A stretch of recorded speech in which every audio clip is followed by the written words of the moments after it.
Buenos días. Ya habíamos hablado sobre el tejido nervioso. Habían visto un video introductorio al tejido nervioso para que recuerden algunos aspectos básicos del mismo, ¿no? Desde su clasificación, estructura microscópica, es decir, las neuronas, tipos de neuronas, sinapsis, tipos de sinapsis, también macroscópica, cómo se clasifica el sistema nervioso desde el punto de vista anatómico, cómo se clasifica desde el tipo de vista funcional. Entonces, dentro de esta unidad que se refiere al sistema nervioso, vamos a hablar de los 5 sentidos. Aquellos sentidos que nos permiten entrar en contacto con el medio exterior. Es decir, sentido de la visión, sentido de la audición, sentido del olfato, sentido del gusto y sentido del tacto. Como ven en la imagen, estos cinco sentidos se desencadenan por estímulos. Y esos estímulos se interpretan en la corteza cerebral.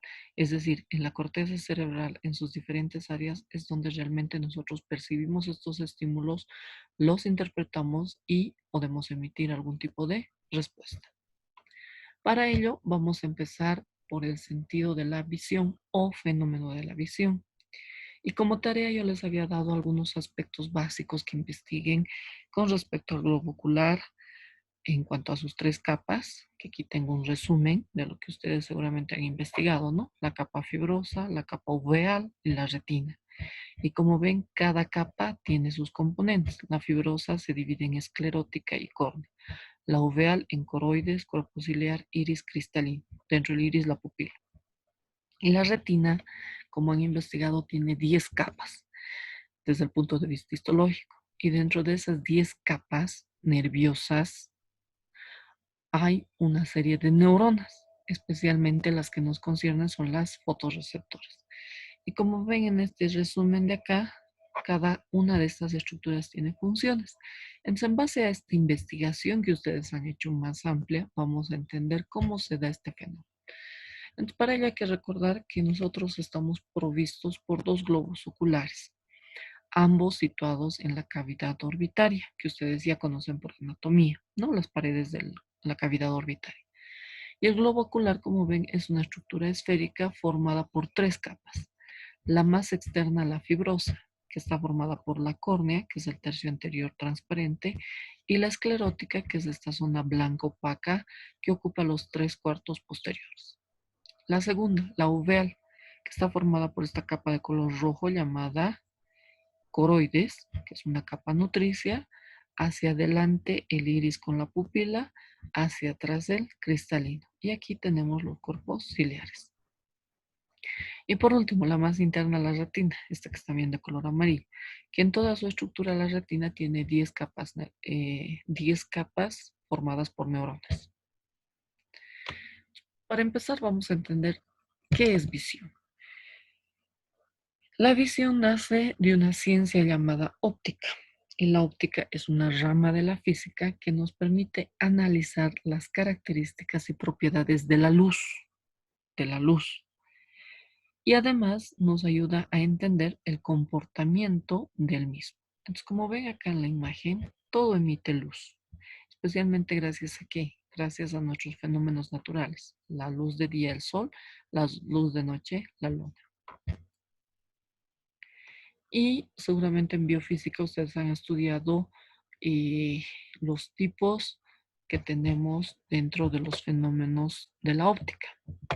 Puede haber un fenómeno de reflexión, refracción, difracción. La refracción, fíjense, no es nada más que la modificación del rayo luminoso cuando pasa de un medio a otro, como están viendo aquí. La luz que emite este objeto cuando pasa de un medio a otro, cambia de dirección. Para la refracción es lo mismo, es el cambio de dirección de un rayo cuando deja un medio y pasa a otro.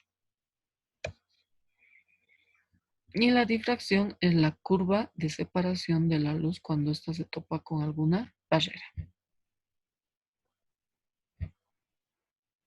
Lo que nos interesa de estos tres es la refracción. porque la refracción es la que nos va a permitir percibir estos estímulos. Entonces, en el ojo hay un índice de refracción que tienen los medios transparentes.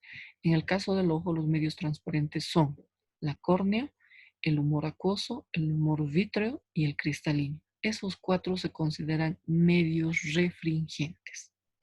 ¿Y qué es el índice de refracción?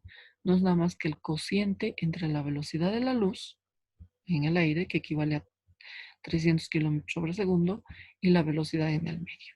Entonces, menor velocidad en sólidos y en líquidos transparentes. Y eso mucho depende de cómo viajan los rayos luminosos y cómo inciden en las superficies, haciendo que haya un cambio en la dirección de estos rayos luminosos. Como ven aquí, las fuentes de onda de los rayos luminosos van en dirección lineal. Pero ¿qué pasa cuando inciden? Cuando inciden en un medio, cambian de dirección. Y en nuestro ojo, estos mecanismos de refracción intervienen en los lentes. Pero estoy hablando de un lente fisiológico, que en nuestro caso es el lente fisiológico, sería el cristalino. Y eso también seguramente lo han visto en biofísica. Los lentes son de dos tipos, los convergentes o positivos y los divergentes o negativos. Cuando hablamos de positivos, cuando son lentes biconvexos, dos curvaturas afuera. Un ejemplo en nuestro caso, el cristalino, es un lente biconvexo positivo. También puede haber, ahora ya hablando de los lentes artificiales, los que usamos las gafas, plano convexo, un lado plano y el otro con curvatura hacia afuera. O puede haber un convexo cóncavo, es decir, un menisco convergente, un lado curvo y el otro curvo hacia afuera. Ahora en los negativos divergentes, bicóncavos, dos curvaturas hacia adentro, plano cóncavo, un lado plano, lineal, y el otro con curvatura hacia adentro, o un menisco divergente, un lado convexo y el otro cóncavo. ¿Para qué nos sirven estos lentes? Para que ayuden a la desviación de la luz. En nuestro caso es un tipo convergente, es un tipo positivo. Entonces cuando la luz atraviesa el cristalino, que es biconvexo, hace, como ven en la imagen, que cambie la dirección de los rayos luminosos y coincidan en un punto llamado punto focal. En nuestro caso el punto focal es en la retina, donde se va a proyectar la luz. En cambio, un lente divergente no hace como aquí que coincidan, sino hacen que se separen los rayos luminosos. Por eso, vuelvo a decir, nuestro lente fisiológico, el cristalino, es un lente positivo, es un lente convergente, que permite que los rayos luminosos incidan en un punto focal que se sitúa a nivel de la retina. Ahora, estos lentes hacen que tengan valores el poder de refracción. Y en nuestro caso, ese poder de refracción equivale más o menos a 0,5 metros. Ese es nuestro poder de dioptría. Muchos autores comparan al ojo con una cámara. ¿Por qué? Porque una cámara, como ven en la imagen, está formado por un sistema de lentes y un sistema de apertura. En nuestro caso, el lente, el cristalino, y el sistema de apertura, la pupila. Y tenemos también, al igual que las cámaras, un papel, si vale el término, donde se va a proyectar la película que va a ser la retina. Entonces, tienen un parecido con la cámara. Como ven aquí, el ojo, todas las estructuras que ya conocen, tienen un poder de refracción, que en total equivale a 59 dioptrías, como en el caso de los siguientes. Por ejemplo, cuando hablamos del aire, es donde se va a situar el objeto y el aire tiene un poder de dioptría de 1. Cuando ya hablamos de una cámara anterior y posterior, tenemos que la cámara anterior, de acá, la que está en la córnea y el humor acuoso, es de más o menos 1,33 la dioptría. En cambio, la cámara posterior, la que está ocupando el humor vítreo, tiene un poder de refracción de 1,34.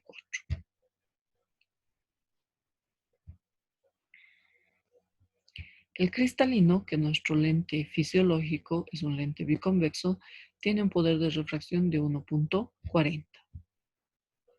Entonces, ¿para qué nos sirve esa dioptría?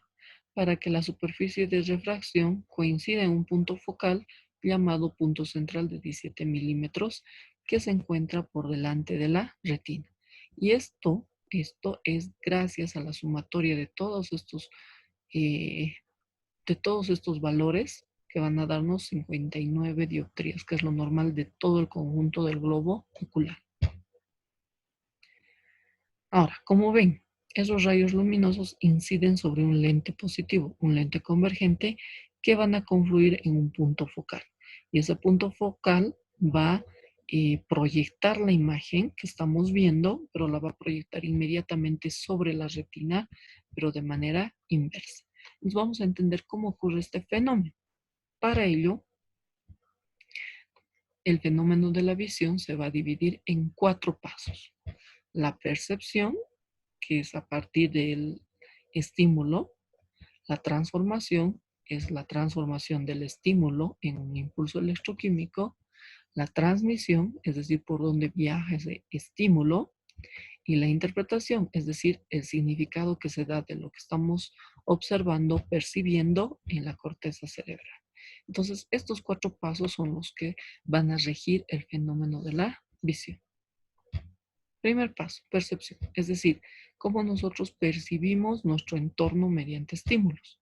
Para nosotros el órgano efector es el globo ocular, el estímulo, los rayos luminosos. ¿Y qué ocurre con estos rayos luminosos? Van a tener un cambio llamado refracción, que este va a ser nuestro, nuestro fenómeno óptico. Entonces, como ven en la imagen de acá abajo, fíjense esa dispersión que estamos haciendo de los rayos luminosos que están atravesando las diferentes estructuras y cómo estos rayos luminosos cambian de dirección e inciden sobre la retina. Entonces, ¿qué estructuras van a intervenir en este primer paso de la percepción? Primero, vean la córnea. Segundo, la pupila, el iris. Tercero, el humor acuoso, el cristalino y el humor vítreo. Entonces, así es como los rayos luminosos pasan, con el cristalino cambian de dirección, inciden en un punto focal y terminan en la retina. Cada uno tiene su propia función. En el caso de la córnea, que es una estructura transparente, es un medio refringente, actúa favoreciendo el paso de los rayos luminosos y a su vez desvía los rayos luminosos hacia el cristalino. El humor acuoso es la cámara anterior que presenta un líquido transparente incoloro que ayuda a nutrir y oxigenar todas las estructuras del globo ocular y además dispersa los rayos luminosos. La pupila y el iris. La pupila se abre o se cierra. ¿Para qué? Para controlar la cantidad de luz que ingresa al ojo y permitirnos la adaptación. El cristalino, ya saben, es nuestro lente fisiológico, es un lente convergente biconvexo que permite el enfoque y acomodación. El humor vítreo, que ocupa la cámara posterior, es una sustancia líquida que permite dispersar también los rayos luminosos y hacer que incidan sobre la retina. Vean cómo los rayos luminosos inciden en el cristalino, cambian de dirección a un punto focal y se proyectan sobre la retina.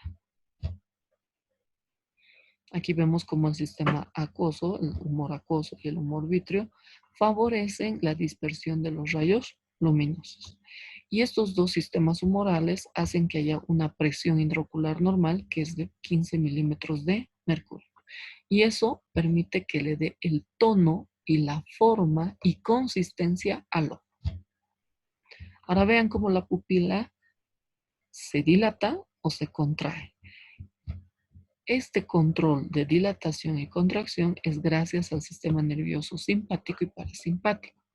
¿Cuándo se dilata? Cuando hay poca luz, es decir, en la oscuridad. Cuando se contrae, cuando hay mucha luz, es decir, durante el día. Entonces, ese es el mecanismo de adaptación que tenemos frente a la cantidad de rayos luminosos que ingresen al ojo.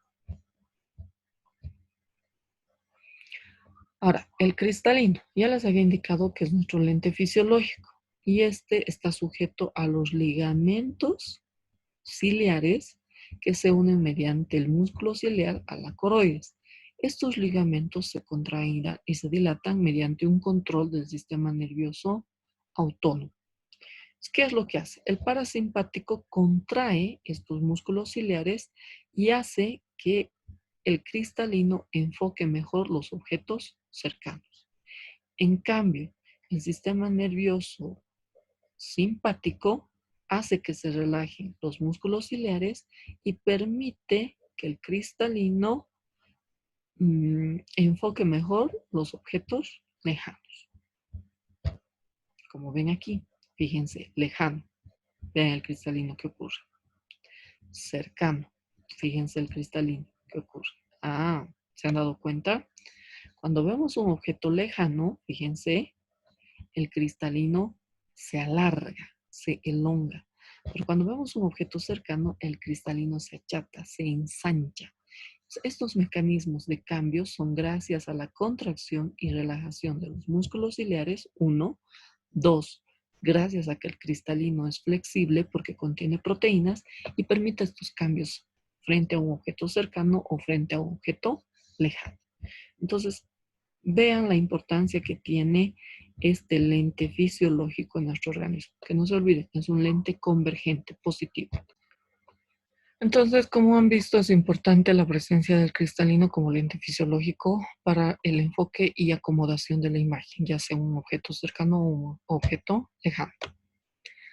Ahora, este mecanismo normal, es decir, esta visión normal ayudada por nuestras estructuras, se denomina hemetropía, en la cual, como ven en la imagen, permitimos enfocarla y permitimos proyectarla sobre la retina, solamente que esta proyección es invertida. Y eso mucho depende de la longitud axial del ojo. Por ejemplo, el diámetro total antero-posterior del ojo es de 15,5 milímetros en el recién nacido, pero en el adulto el tamaño total antero-posterior del ojo es de 23 a 24,5 milímetros. ¿Qué ocurre cuando hay algún tipo de anomalía? Uno, en el tamaño del ojo y dos, en cómo se van a proyectar los rayos luminosos. Tenemos las enfermedades, anomalías o alteraciones de refracción. Y tenemos tres: miopía, astigmatismo, hipermetropía. En el caso de una anomalía de refracción, son enfermedades que se miden en dioptrías y necesitan un tipo de correctivo, que en este caso el correctivo son los lentes. Como ven en esta imagen, vean el ojo normal, con su diámetro normal, ¿no? Casi 25 milímetros, 2,5 centímetros. Cuando es muy largo el ojo, miopía. Cuando es muy corto el ojo, hipermetropía. O cuando se afecta la córnea, astigmatismo. Nos vamos a explicar cada uno. Vuelvo a repetir. Tres enfermedades de refracción: miopía, astigmatismo, hipermetropía. ¿Qué es la hipermetropía? La hipermetropía es cuando el globo ocular es pequeño. Fíjense, este es el diámetro normal, 2,5 centímetros o 25 milímetros si quieren. Pero vean este otro ojito, ese diámetro es mucho más pequeño. ¿Y qué pasa? Estos rayos luminosos, en vez de que incidan sobre la retina, lo hacen detrás de la retina. Entonces, no nos permite tener una imagen clara. Al contrario, la imagen es borrosa. Ahora, en el caso de la miopía. En el caso de la miopía tenemos 3 grados: leve, moderada, severa o extrema, que la mayoría de los casos los estudiantes tienen y necesitan realmente correctivos. ¿Qué ocurre en la miopía? Vean, lo mismo, diámetro normal, 2,5 centímetros, pero aquí ¿qué ocurre? Fíjense, el diámetro del globo ocular es mucho más largo, ¿no? Más de 2,5 centímetros, más de 25 milímetros. ¿Y qué ocurre con los rayos luminosos? Ya no se proyectan en la retina, se proyectan muy delante de la retina.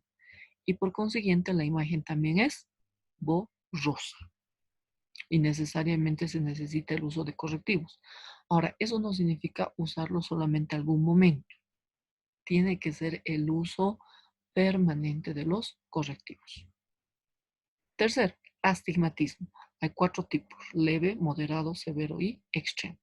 De la misma forma, en el astigmatismo se requiere sí o sí el uso de correctivos.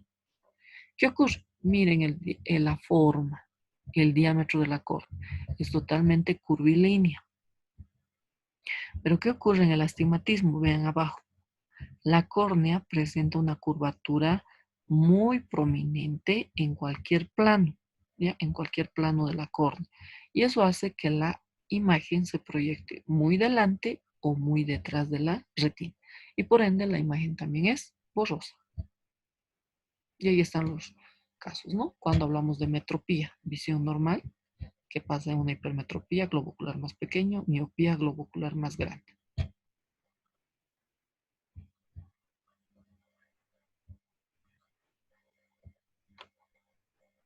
El ojo humano y la recepción de la luz. El ojo es un órgano que detecta la luz y es la base del sentido de la vista. Por lo tanto, nos permite apreciar el color, forma, posición, distancia, etc. de cualquier cosa iluminada. El ojo tiene como función transformar la energía lumínica en señales eléctricas que son enviadas al cerebro a través del nervio óptico, que se encuentra en el fondo del ojo y quien lleva la información de la visión del ojo al cerebro. La luz es forma de energía que nos permite ver lo que nos rodea. Es toda radiación electromagnética que se propaga en formas de ondas en cualquier espacio. Esta es capaz de viajar a través del vacío a una velocidad de aproximadamente unos 300.000 kilómetros por segundo. Existen diferentes fuentes de luz y las podemos clasificar en naturales y artificiales. El sol es la principal fuente natural. Como ya se mencionó anteriormente, la luz se comporta como una onda electromagnética, ya que no necesita de un medio para propagarse. Otro concepto importante es la refracción.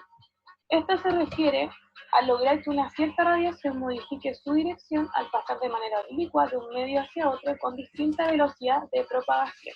Un lente biconvexo hace referencia a una lente con dos superficies esféricas y convexas iguales, como se puede observar en esta imagen. Dentro de las estructuras más importantes para la recepción de luz en el ojo está la córnea, que actúa como el lente más externo del ojo y su función es como un cristal que controla el enfoque y la entrada de la luz al ojo. El cristalino, que actúa como lente interno del ojo. Cuando la luz toca la córnea, la dobla o refracta dentro del cristalino. La función del iris es controlar la entrada de la luz en el ojo. La pupila regula la cantidad de luz que entra, aumenta la profundidad de foco y disminuye las aberraciones cromáticas y esféricas del dioptrio ocular. Finalmente, la retina actúa como el foco. Es la capa de tejido sensible a la luz que se encuentra en la parte posterior al globo ocular. La retina convierte entonces estas imágenes en señales eléctricas y las envía por el nervio óptico al cerebro. La recepción de la luz en el ojo. La luz penetra en el ojo a través de la córnea, atraviesa la pupila y después se refracta en el cristalino. El cristalino está constituido por una materia gelatinosa y se puede considerar un lente biconvexo, lo cual produce que el rayo de luz converga en un solo punto, siendo este el foco. Como habíamos mencionado anteriormente, la retina. La imagen refractada de esta vela, como se muestra en la imagen, se invierte y queda al revés. Algunas de las enfermedades relacionadas con este tema son la miopía. Esta es una anomalía que ocasiona dificultad para ver de lejos, debido a que el punto focal se forma delante de la retina, generalmente porque el fondo del ojo es más grande de lo normal. La hipermetropía, que es cuando el punto focal se forma detrás de la retina, generalmente porque el fondo del ojo es más pequeño de lo normal, o sea, el rayo de luz converge detrás de la retina. Finalmente, el astigmatismo, que es un estado ocular que generalmente proviene de un problema en la curvatura de la córnea, lo que impide el enfoque claro de los objetos cercanos. La imagen que se obtiene es poco nítida y distorsionada. La magnitud del error del enfoque es diferente según el eje del meridiano de fijación.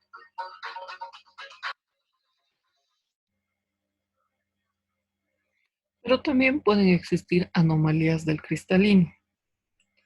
Como hemos hablado hace un momento, el cristalino es el lente fisiológico de nuestro organismo. Es un lente positivo porque es biconvexo y permite el enfoque y acomodación de la imagen. Ya les he mostrado en lo anterior cómo lo hace. Pero ¿qué ocurre cuando hay una alteración aquí?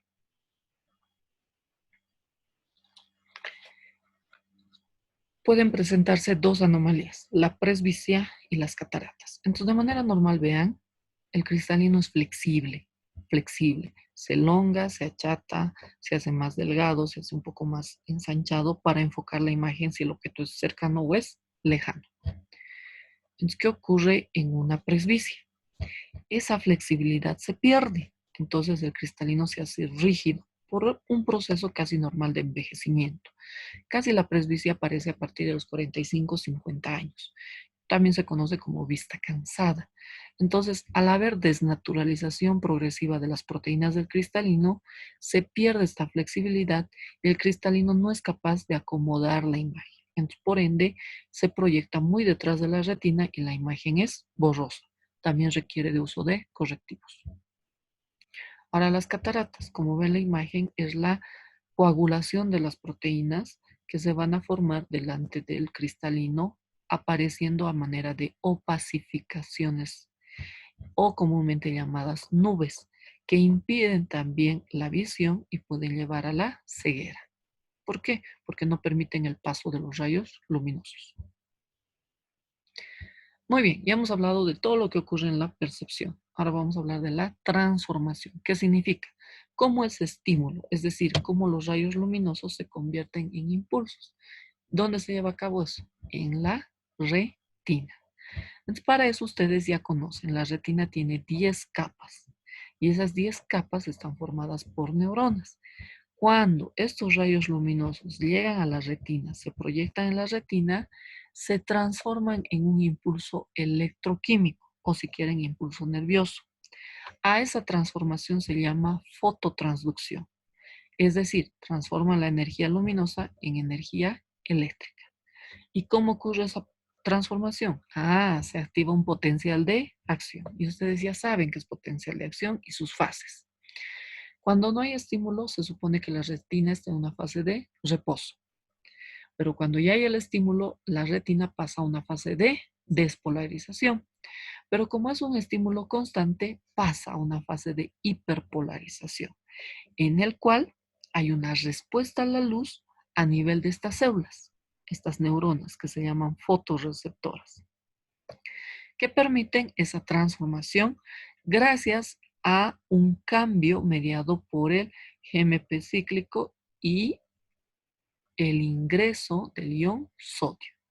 Entonces, ¿qué es lo que hacen estas células fotorreceptoras? Es decir, los conos y bastones liberan un neurotransmisor que va a ser el glutamato. Y para eso vamos a recordar un poco de la histología de la retina. Tiene 10 capas. La capa más externa es la capa pigmentaria, que como ven está formada por epitelio cúbico simple y tiene melanocitos, es decir, estos melanocitos que contienen melanina hacen que la retina sea una cámara oscura que nos permite una visión nítida. Segunda capa, la capa de células fotorreceptoras, donde están los conos y bastones. Tercera capa, nuclear externa, donde también sigue la presencia de conos y bastones. Tercera capa, cuarta capa, capa plexiforme externa, donde ya tenemos la presencia de células horizontales que permiten que el estímulo se transmita en sentido horizontal. Quinta, capa nuclear interna, donde existe la presencia de neuronas bipolares en sentido vertical.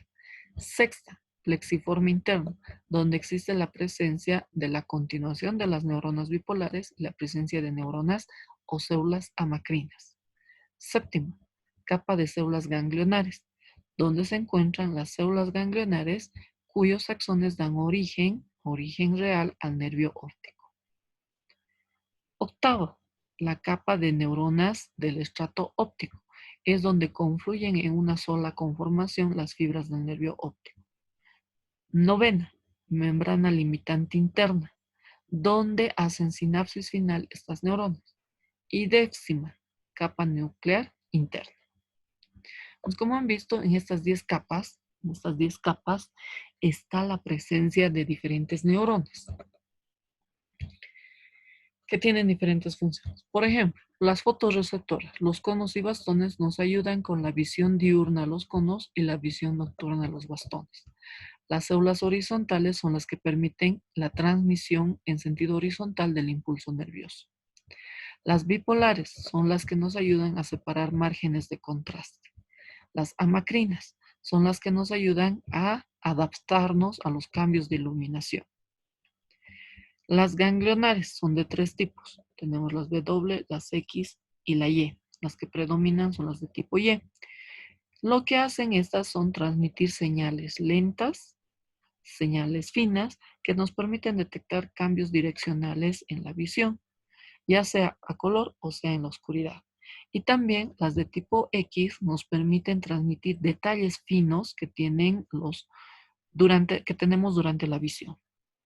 Ahora, las de tipo Y, que están abajo, nos permiten con adaptación a los cambios. O sea, cuando estamos, por decir, de noche y de repente, ¡pum!, nos prenden la luz. Entonces, esos cambios de adaptación a la luz nos permiten las células ganglionares tipo Y. ¿Y dónde se tiene que transmitir, dónde se tiene que enfocar la imagen? En una zona de la retina que se llama fóvea, donde existe mayor cantidad de células fotorreceptoras. Ahora, dentro de las fotorreceptoras tenemos dos tipos, los conos y los bastones. Estos que tienen en común están formados por un segmento externo, un segmento interno y un cuerpo neuronal y un botón sináptico. En el caso del segmento externo de los conos, de ahí el nombre, tienen forma cónica y tienen tres pigmentos. Los bastones ya tienen una forma estrecha, alargada y solamente tienen un pigmento. El segmento interno es donde está el citoplasma con todas las organelas, especialmente mitocondrias.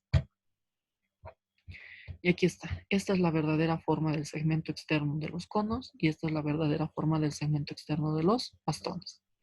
Hay una relación de más o menos 100.000 millones de bastones en relación a 3 millones de conos. Y los conos, es decir, estos nos ayudan con la visión diurna, fotópica. Y también nos ayudan con la visión a color porque contienen pigmentos. Cianopsina es el pigmento azul, cloropsina el pigmento verde y eritropsina el pigmento rojo. Si se fijan, el cono es más pequeño en relación al bastón. Tiene un diámetro de 5 a 8 micrómetros en la retina y de 1.5 micrómetros en la fóvea. En cambio, en los bastones, su segmento externo es más largo, estrecho, y está formado solamente por un pigmento llamado rodopsina. Esta rodopsina se metaboliza a partir del retinol o vitamina A. Su principal función es la visión nocturna, escotópica, y también nos permite la visión en blanco y negro. Ahora vean cómo se activan estas fotorreceptoras y cómo se activan los pigmentos. A eso se llama fotoquímica de la visión, ya que estos pigmentos que poseen estos conos y bastones se van a estimular en la exposición a la luz. Y lo que van a hacer es permitir cambios. Vean cómo ocurre ese potencial de acción, cómo viaja por todas las neuronas de las 10 capas de la retina. Y no solamente en sentido vertical, gracias a las horizontales también en sentido horizontal. Es como regulamos la sensibilidad a los cambios de luz. Cuando la luz es de día, es radiante y es prolongada, los conos son los que se van a estimular y hacen que se reduzca la producción de retinol, es decir, de vitamina A. En cambio, durante la noche, los bastones son los que se activan y hacen que ese retinol que hemos almacenado, es decir, esa vitamina A, se conviertan en opsinas y las opsinas se conviertan en rodopsina. Entonces, estos cambios se llaman adaptación a la luz y a la oscuridad. Y para eso hay una fotoquímica de la visión, para que nosotros veamos todos los tonos a colores, esos pigmentos que hemos mencionado en los conos, la cianopsina, la cloropsina y la eritropsina, se mezclan y nos dan un espectro luminoso. que nos permite que vayamos viendo los diferentes tonos de los colores que se interpretan en el sistema nervioso. ¿Y de qué depende? Mucho depende de la percepción de la luz blanca que se combina con estos pigmentos en todas las longitudes del espectro. Ahora, puede haber alteraciones en la visión a color. A eso se llama daltonismo. Y según el pigmento que se afecte, hay daltonismo rojo-verde, la pronatopía, la deuteranopía y la debilidad para el pigmento azul. El más frecuente es el daltonismo rojo-verde. Este generalmente es por un trastorno genético que nos permite, o nos evita en este caso, que nos evita ver aquellos colores y tonalidades del rojo y aquellos colores y tonalidades del verde. En cambio, la protanopía es por ausencia de los conos rojos. La deuteranopía es por ausencia de conos verdes. Y la ausencia de conos azules es una debilidad para el color azul. La manera de evaluar esta alteración de la visión a color es mediante unas cartillas, las cartillas de Ishihara. Vamos a hacer una evaluación. Si ven esta imagen, esta cartilla de Ishihara, ustedes tienen que describir qué número ven en el fondo y qué colores aprecian por fuera. Véanlo, por favor.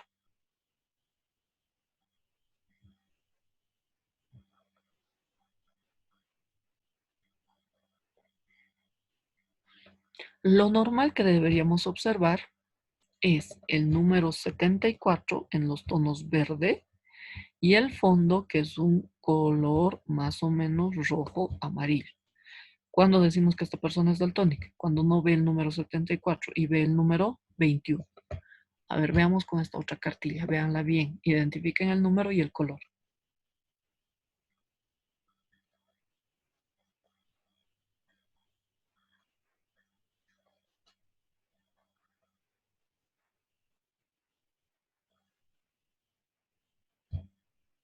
Lo normal que deberían ver es el número 42 en los tonos rojos y el fondo es un tono en escala de grises. Si han visto el número 2, tienen una protanopía y si han visto el número 4, tienen una deuteranopía. Tercer paso, la transmisión. ¿Qué significa? Una vez que se ha transformado el estímulo, es decir, la luz, en un impulso electroquímico, este impulso electroquímico se tiene que transmitir hasta llegar a la corteza cerebral. Entonces, ¿cómo va a ser este mecanismo de transmisión? Este impulso electroquímico viaja por las vías ópticas. ¿Cuáles son esas vías ópticas? El nervio óptico, el quiasma óptico, las cintillas ópticas, el cuerpo geniculado y las radiaciones ópticas. Y para ello ustedes han investigado, ¿no? Su trayecto de cada una. Entonces, como ven, aquí los dos globos oculares emiten los nervios ópticos, que son el número 2 o segundo par craneal, que tienen dos raíces. Las fibras que están de color rojo son las fibras temporales y las que están de color azul son las fibras nasales. Estos dos nervios ópticos se entrecruzan formando el quiasma óptico. En medio de eso tenemos esto, el cólico superior. Estos cólicos superiores nos permiten identificar imágenes en movimiento. Luego del quiasma óptico nacen el tracto óptico, que son fibras que van a un lugar llamado cuerpo geniculado lateral. Del cuerpo geniculado lateral se emiten las radiaciones ópticas que terminan en el lóbulo occipital de cada hemisferio. Entonces, esa es la manera en la cual este impulso electroquímico viaja desde el globo ocular hasta la corteza cerebral. Y aquí tenemos en la corteza cerebral el cuarto paso, que es la interpretación. Es decir, esta imagen que hemos visto, la hemos proyectado al revés en la retina, la interpretamos verdaderamente, la entendemos, la comprendemos en la corteza cerebral. Y en aquí va a haber dos áreas, el área visual primaria y el área visual secundaria. Seguramente en neurofisiología han llevado las áreas de Brodmann. A ver, recuerden, ¿qué área de Brodmann es el área visual primaria y qué número de área de Brodmann es la secundaria? Recuerden, por favor.